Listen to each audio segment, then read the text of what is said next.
সোনামণিরা, আজকে আমরা শিখব ছড়া। ছড়াটির নাম হলো আয়রে পাখি লেজ ঝুলা। আয়রে পাখি লেজ ঝুলা, খোকাকে নিয়ে কর খেলা। খাবি দাবি কলকলাবি, খোকাকে মোর ঘুম পাড়াবি।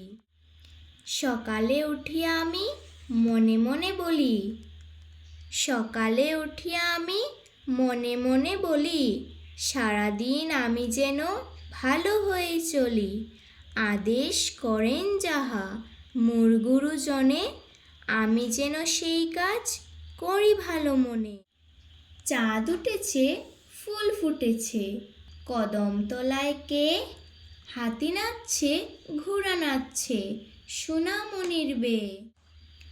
আয় বৃষ্টি ঝেপে, আয় বৃষ্টি ঝেপে, ধান দেব মেপে। যা বৃষ্টি ধরে যা, লেবুর পাতার কর্মচা। সোনামণিরা, তোমাদের যদি ছড়াটি ভালো লেগে থাকে তাহলে লাইক করে চ্যানেলটিকে সাবস্ক্রাইব করে নিও।